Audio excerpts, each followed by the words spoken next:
Coming up on this episode of the Unusable podcast, Jacob's Law, a large glass of wine, and Andy's scamming a car park. Oh, I didn't scam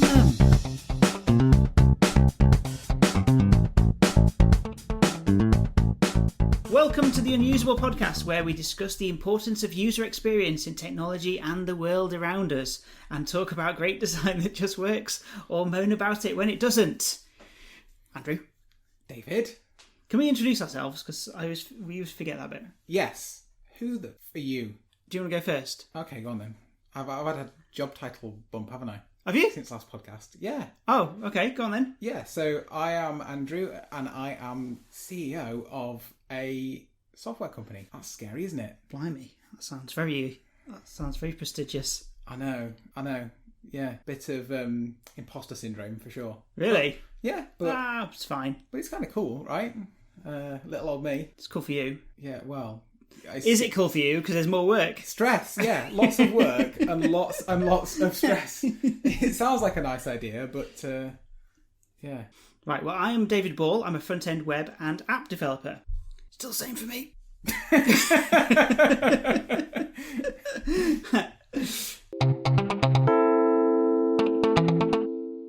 Can I before we get onto the podcast tell you about my headphones? It's not a nightmare. It's not a usability nightmare, but it's something that is just a weird quirk that happens.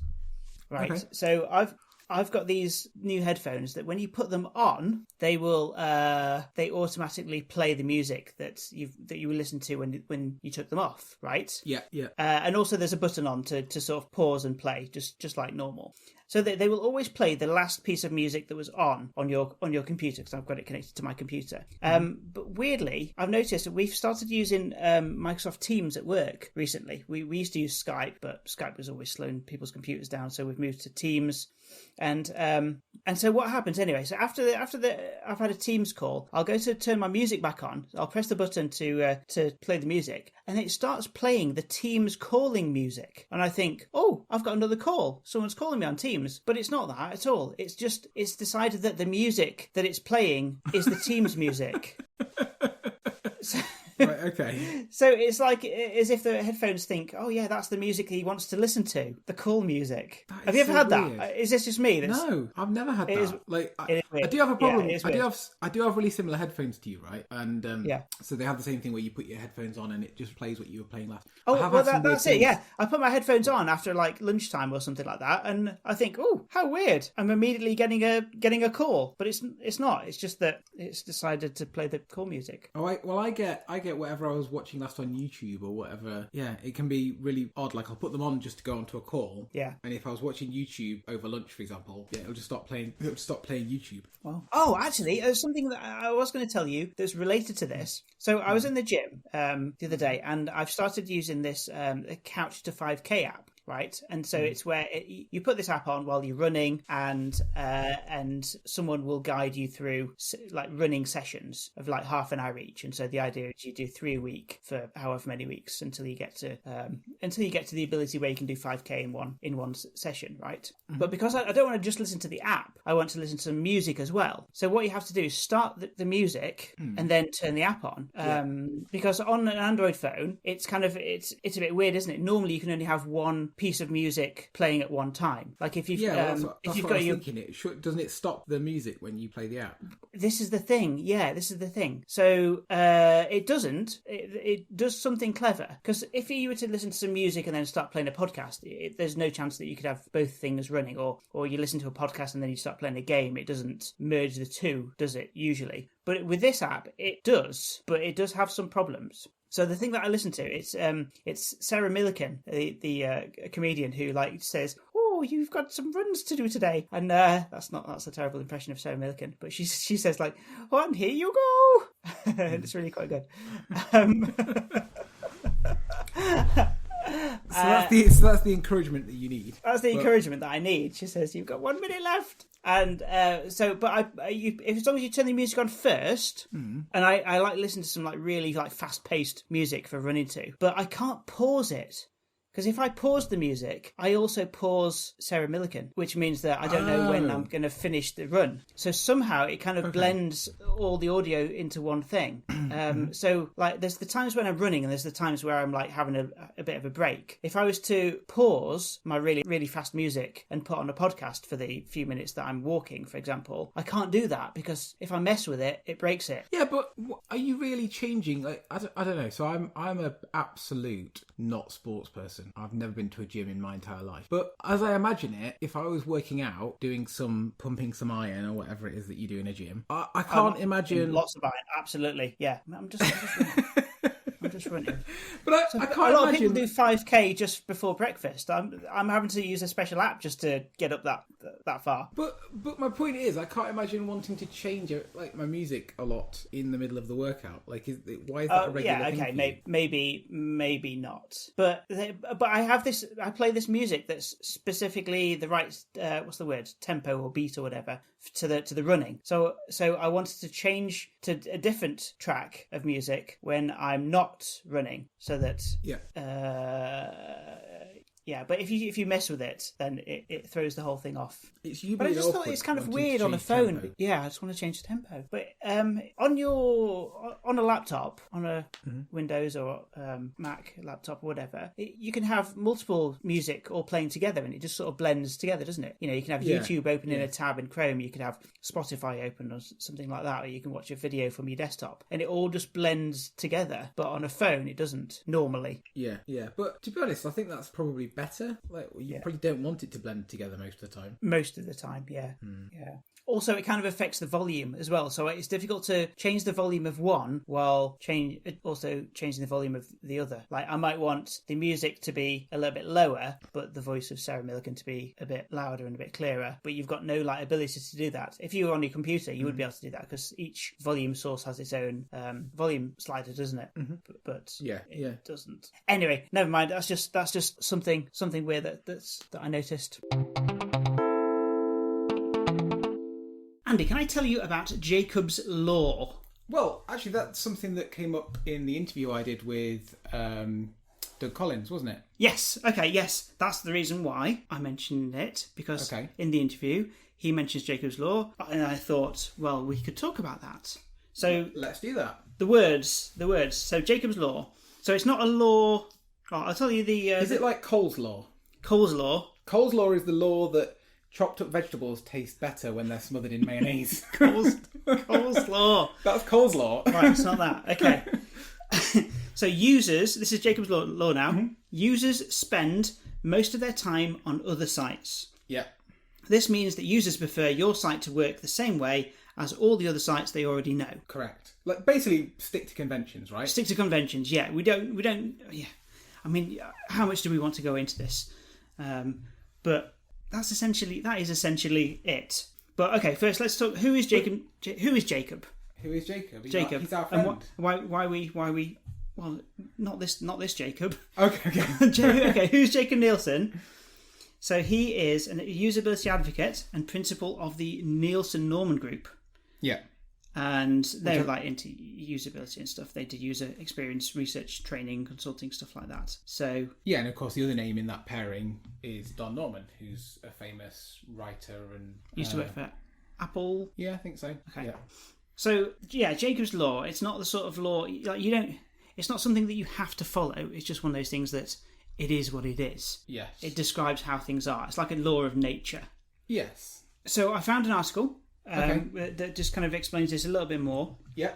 So, key takeaways really. So, when people on your website, based on past experiences, users will transfer expectations from one familiar thing to another. This doesn't even necessarily apply to websites. This could be anything. This could be anything that you can use. Yeah, no, I know what you mean. Like a door handle. Like, users understand from using door handles their whole life how they work. So if you were to do a door handle that, for example, you had to pull up instead of down to open the door, they would get massively confused by that. So exactly, that's because of this learned expectation. Yeah, right? Learned expectation. Another way to describe that is common design language.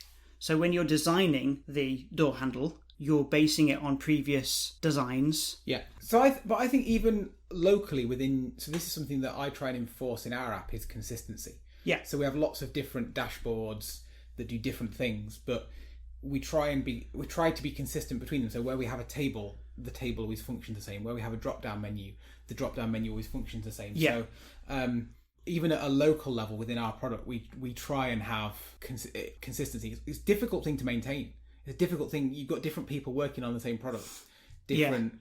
And also over time, right? Our product is like something like 10 years old at this point. Yeah. The people that worked on it 10 years ago are not the people that are working on it now. So trying to keep that consistency is really difficult. Yeah, I was working. I was using a website earlier today, and I can't think what website it was, but there was clearly a bit that was designed a long time ago and a bit that was designed at a different time. Yes. Because things look different and the buttons look different. So the button to proceed was always the same. It was a green square type thing. Yeah. And then when you got to a certain bit, it actually was a link type button. Yeah. So it's just jarring. Yeah. It's just jarring when suddenly you're looking for one thing and there's another thing. It changes. Yeah. It just changes. Well, I think the way to solve that, though, at least at a local level within an application or something, is to have a really strong set of UX style guide, essentially. So you have these components defined in how they should look, probably a sample of code about how developers can recreate that again and again and again. If you have that style guide, it means that you can then enforce that, right? And you can, if anyone doesn't follow it, you just go, look, we have the style guide. But that's obviously at a local level I'm talking about there. But obviously Jacob's Law is more wider than that, right? It's across the web. And one of the, can I tell you my biggest bugbear? Yeah. Personally, which I think falls under Jacob's Law, which is where people reinvent form controls instead of using the browser's built-in ones. Oh my God. So, you know, when you go to like a web form that you've got to fill in some details. Yeah. And there's like, the browser has, I don't know, like a built-in drop-down menu. And you know that works well for accessibility. You can tab to it. It just, you know, works in this consistent, unknown way. Yeah. But then occasionally you'll come across a form where, because they wanted to style it in a way that the default one doesn't support, or something like that, or maybe the developer was naive, they made their own drop down out of divs instead or something horrible. They've made it in JavaScript, and it just doesn't work. You can't tab to it. It breaks all the conventions, and it's just horrible. And that comes down to, like, I have an expectation that a drop down is going to work the way I expect, and that I want to, in the way I want to use it. Yeah. And it just doesn't. And someone else has created something different just to match a design that a designer's had. Yeah.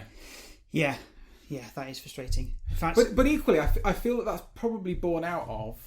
So the web is a hugely flexible format, isn't it? A designer can come up with an infinite number of permutations for a web design, right? Yeah. And in the most, that can be realised by a developer. They can make that happen.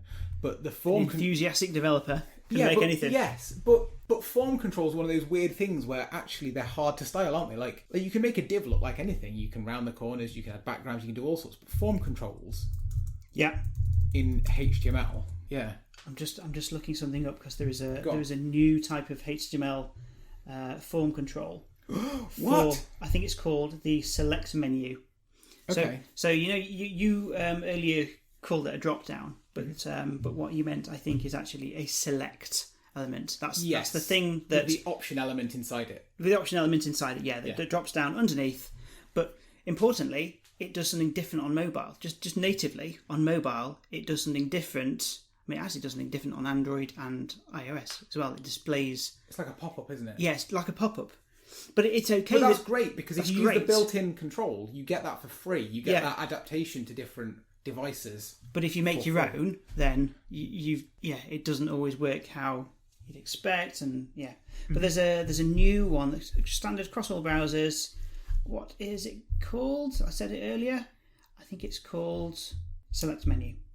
What's that? I've never heard of that. What does that do? Oh, so what I was going to say is, so a reason why people don't use the select is because you can't add formatting inside the options.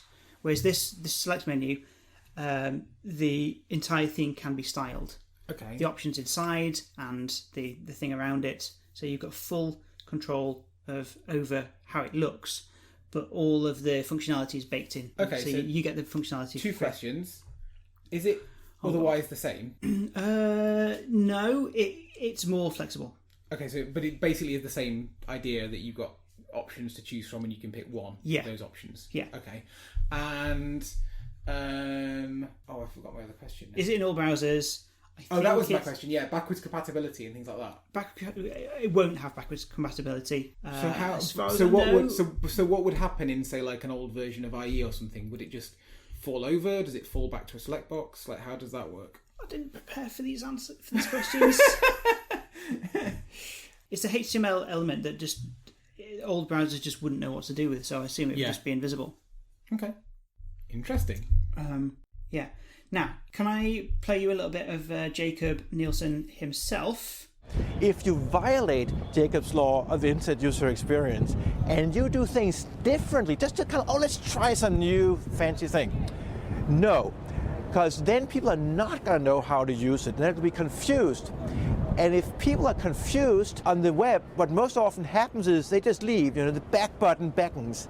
The back button is very attractive on the web. The back button is very attractive on the web. Very attractive. I like that he says if you try and do something different, no difference. No difference. So this is where I feel like the web is almost like its own worst enemy. Okay, so the web gives you all this flexibility to create whatever you want, right? You can all the tools to really invent stuff, but actually you shouldn't do that because no one wants it and it makes things complicated. Yeah, so we've kind of got this like double-edged sword, haven't we? Like the standard allows all this flexibility. The standard is very loose. HTML, CSS is a very loose standard. You can do what you want with it. But yet the best practice and the advice is don't do that. Do you think we'd be better if HTML was more rigid? If every website in the world looked the same? If it was more like a Facebook page where there's this rigid format and you're only allowed to choose your picture and your logo and everything else is consistent? Is that good or is that awful? Well, I mean, what you're describing there is just HTML without CSS. If you write some HTML with default styles, you've got your paragraphs and your headings and your form inputs and stuff like that. Yeah. It looks how it looks. It'll look different in each browser probably, but it'll be consistent. Well, Apple did that thing, didn't they? Where for certain websites they stripped the styles away to make it format better for news articles, didn't they? Reading mode. Reading mode. That's it. Yeah.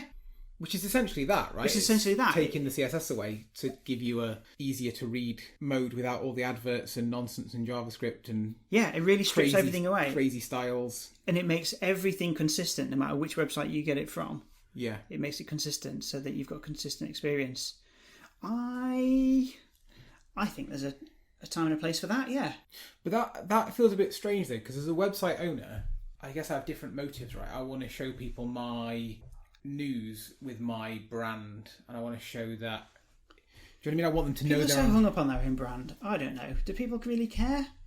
If you look at all famous authors, people probably don't. But as the content creator, I've spent my time making content. Like for example, our podcast, right? Like if we just pushed our podcast out and we couldn't have our brand on it, our stamp on it, if people didn't know they were listening to the Unusable podcast, would we still be as keen to do it? Like a whole part of what we do, surely, is the fact that people know it's us, right? We are... No? Like, it wouldn't be cool if it was just some content that... if it was read out by a computer voice. I think me and you could be easily replaced by computers, yeah. Oh, the robot revolution is coming. Well, funny you should say about... So I found an article called... So it's about Jacob's Law. Will users' love for well-known patterns kill UX innovation? So that is a question. That's the question, isn't but it? I pretty much directly asked that to Doug Collins on the interview, right? Yeah, okay. And he said that he didn't... I think he said he didn't feel it killed innovation, but it's just about keeping to those patterns that people know. And if you're going to break from the pattern, you better have a good reason for it and be able to justify it. Yeah. Which I think sometimes you can do, right? If you're doing more of an experience website and you know you're only targeting a specific niche audience, you probably can be a bit more free with the users' expectations. Yeah. I don't know, if you're building a website for, I don't know, an art gallery who are doing a special experience, a special one-off exhibition, and it's all about a particular thing, like you kind of expect some boundaries to be pushed and to do something amazing. I think that's okay. I think there's a difference there between an experience website and one that just is giving you the content. I don't know where that division is, but there is definitely a time where you just want to read an article and you want the text to be plain, not in Comic Sans or any sort of scripty font. You just want it to be consistent and nice and normal. But there's another time where you're open for you're going to let it give you some feelings. You're going to let it touch your heart. I know what you mean. It's the difference between, to use a terrible analogy, if you go shopping, sometimes you want to go to the supermarket and you want to get in and get the things that you need for a meal and get out, and you're not interested in anything else, and you're just going to want your groceries, you know where they are. Yeah. And other times you're going to walk down a really lovely sort of niche street in a city and go in all the little weird boutique shops and have a browse and take your time and take in the atmosphere. And those two things, you're in a very different mindset when it's shopping. Both of them are shopping, but in one scenario you want something very different from it than the other. I think that is a very good example. Yeah. But going back to what I said a minute ago about Apple's reader mode and things like that, stripping back all the formatting and everything like that, I feel like there should be still a way that the website owner can add their slight degree of expression. So they should be limited, so it still looks nice and consistent and people can easily read it. Yeah. But why don't Apple... In fact, maybe they do this, to be honest. I've never really looked into Apple's reading mode. But why can't you still, add a logo, add a bit of colour, just one... But in very... in a set few ways, right? Don't allow infinite customization. Just allow a couple of things changed to personalise it. Oh, you've just reminded me. So, we were talking earlier about common form components, form elements. One of the main reasons why people, as in designers and companies, would create their own version of those is because of branding. Because the standard checkbox looks pretty dull. I mean, we know what it is, but it's not branded. If your brand's all about pink and whatever, and the checkbox is going to be standard browser blue. But also, it's different on each browser, isn't it? And it is different on each browser, it's different on each operating system within that as well. So, you don't get a say in that. But also, you might design it with nice Apple rounded ones, and then you look at it on a Linux computer, and it looks like a horrible box. Yeah. What I'm gonna just look up now is there's a new CSS property for being able to style those common elements. Yeah, you said there's that new HTML element. Yeah.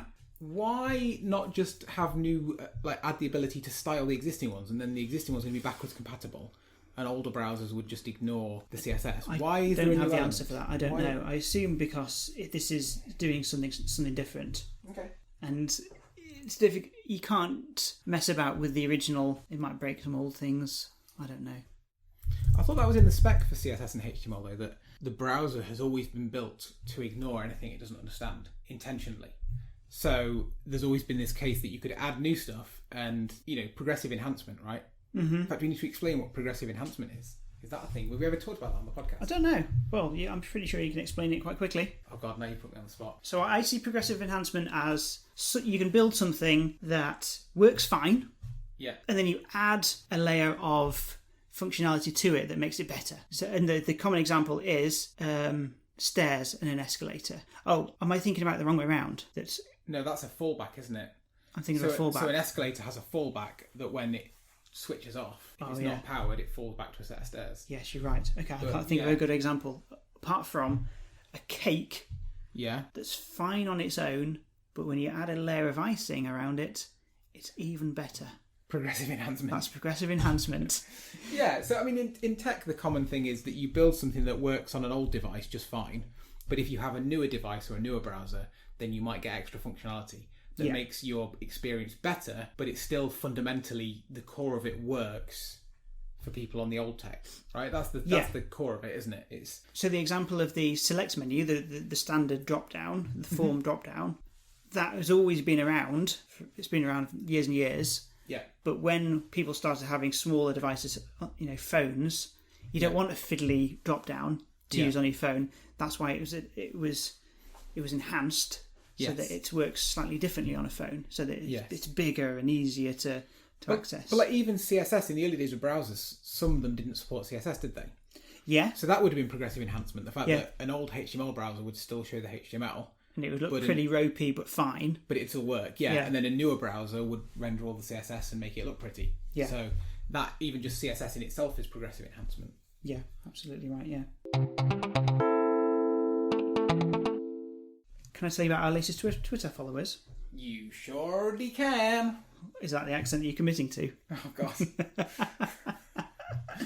Okay, we've got Gabrielle Jamora. Howdy, partner. Jake Taylor. Howdy, partner. Brad Smith. Howdy, partner. Oh, God.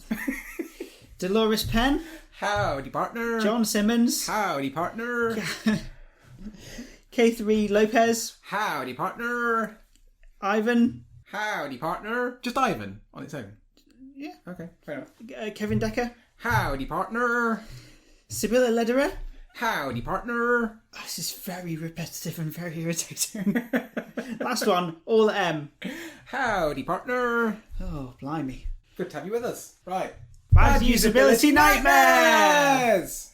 Right, you've got a great one. Do you remember what you were going to tell me about? Yes. Were we talking about the time when we both went for a coffee in our hometown? In our hometown, in a cafe. Yeah. So what actually happened? I wasn't really aware of what was going on, but I just know that there was a man behind me that was arguing with the waitress. Yeah, I think they were struggling that day service-wise, weren't they? Yeah. And this guy ordered a glass of wine. Right. A large glass of wine.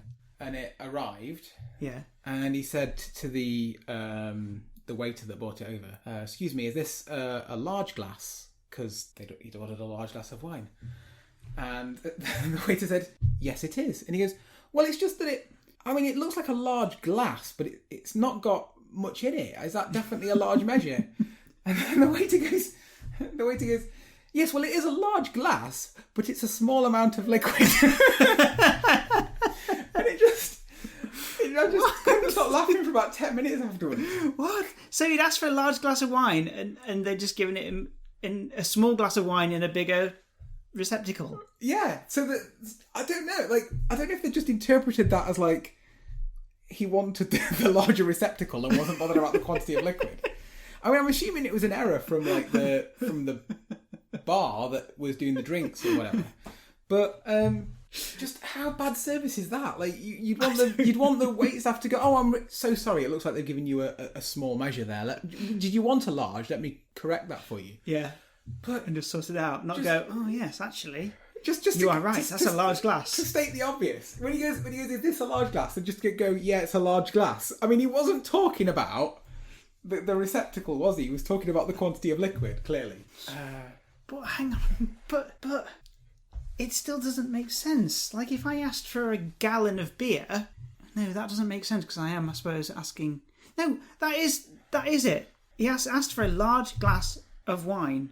You expect a large glass, not a large glass. A large glass with some wine, with a small amount of wine. Oh, but it's just the waiter's audacity to turn around and just go, yes, it is a large glass, but with a small amount of liquid in it. Just. Oh. Can I have a burger, but on a massive plate?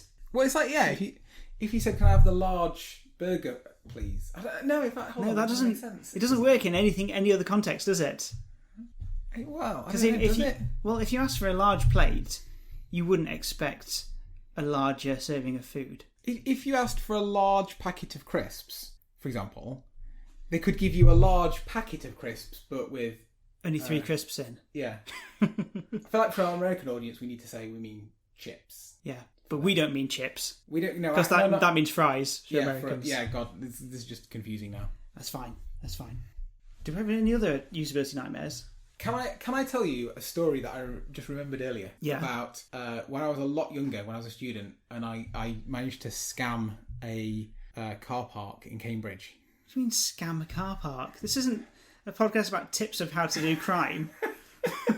Actually, it feels a bit naughty. Actually, I'm kind of admitting to you're admitting to crime. This isn't good, is it? I think it's a funny story. So, all right, fine. So we went to Cambridge to see a good friend of ours, and we stayed over a few nights. And I parked my car in a multi-storey car park that was quite expensive. It was like so much a day, like ludicrously expensive.